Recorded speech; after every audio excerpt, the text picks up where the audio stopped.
This video is brought to you by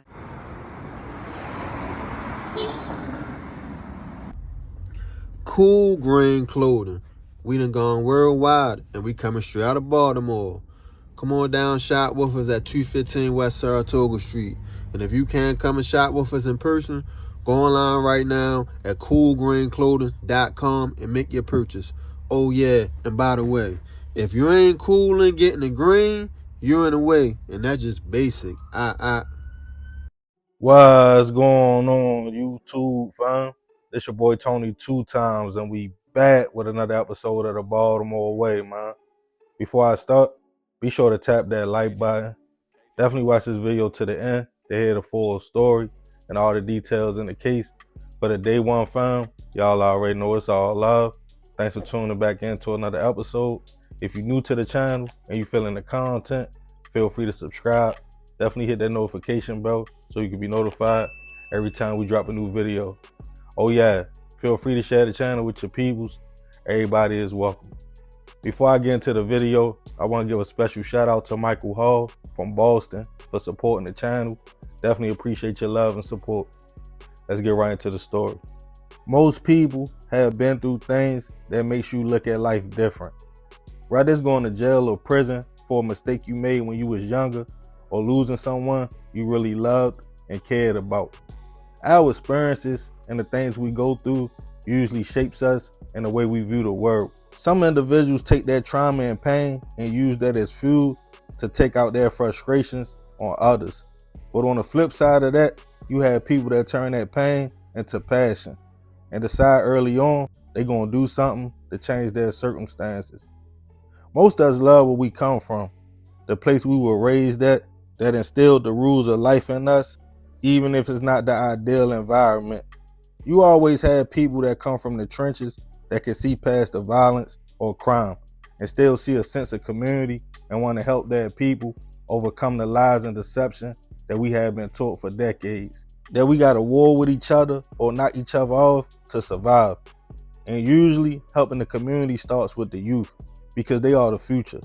But unfortunately, in certain situations, the same thing you stand for could also be the reason you fall. And on this episode of the Baltimore Way, we'll be discussing a case of some teens accused of a 24-hour crime spree that left an up-and-coming boxer and another man gone. Back in 2023, 33-year-old Ernest Hall, who family and friends often called Ernie Bud or Ern for short, was in the prime of his life.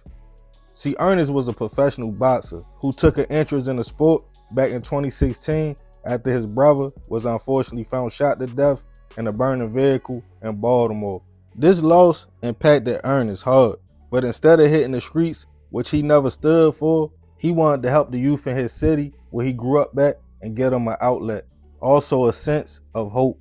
So he became a mentor and boxing coach. The program was called Guns to Gloves. In the interview, Ernie spoke on how the loss of his brother impacted his life and how he wanted to pick up boxing to help him and his family make it out the city.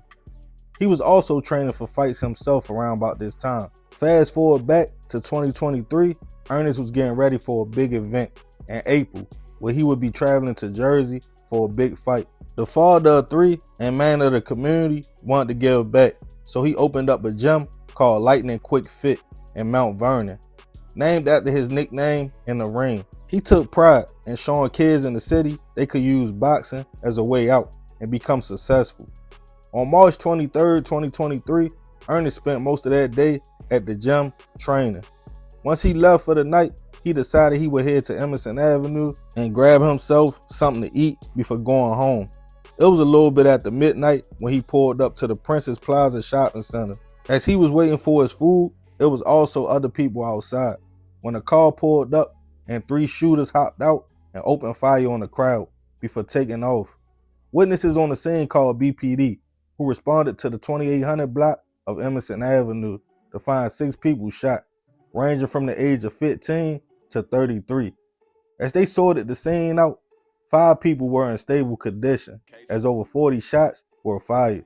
But unfortunately, the oldest victim would be pronounced gone at the scene, and he was identified as Ernest. While police were preparing to tell his family Across town, a few hours later in the 5400 block of York Road, a man and woman had been ambushed the same way. The man identified as 26-year-old Micah Strong, and the woman walked into a local hospital. The woman would survive the attack, but unfortunately, Micah would pass away from his injuries. Just like the crime scene over west, the crime scene over east where the man and woman were shot at had multiple shell casings, over 20. Police delivered the heartbreaking news to both families. Not much is known about Micah, but the news of Ernie's death hit the community hard. Everyone explained that he didn't bother no one and he was a father and pillar in the community. His sister explained he had a fight coming up and felt this was his chance to rise up in the ranks. She stated her brother was only going to get something to eat and he was just in the wrong place at the wrong time. A vigil was held at the gym with all the kids Ernie's mentored and their parents showing support for the man. As the community struggled with the loss, police realized the crime scenes and the way the shootings were done were similar, with multiple shell casings and one gun in particular, a .40 cal. Surveillance video was taken from both scenes. As a few weeks went by, detectives would be surprised that one suspect that came across their radar was described as being a 15-year-old boy. He was picked up in the 2800 block of Baker Street and charged in connection with the shooting that took Ernie's life. But as more information came out, including surveillance video from both homicide scenes, police quickly realized Shorty was also a shooter in Micah's case as well. As video showed, the same car pulled up in both locations, about 23 hours apart, and 3 shooters letting off shots. Police ran the tags of the vehicle used in the situations, and the vehicle came back registered to an 18-year-old senior at Dunbar High School. Months after both men lost their life, it was described as a crime spree and mass shooting. A warrant was put out for an 18-year-old man named Jabri Griffith. Police located the young man pulling into the school parking lot in the same registered vehicle used in both shootings. Police searched the car and found the .40 caliber handgun, the same caliber bullets found at both scenes, some smack and fentanyl. And during what was supposed to be a school day, Jabri was taken into custody, charged with 2 counts of first-degree hit, 5 counts of attempt, gun, and drug charges as well. As word got out that the 2 suspects in custody were both teens, the community was outraged. Many people spoke out on the youth in Baltimore and stated they had no guidance or respect for life. Some pointed to the fact how ironic it was that Ernie fought for the youth in the city just to turn around and lose his life to the same ones he was fighting for. No motive has been given, and as of now, the case against the 2 young men is at a standstill.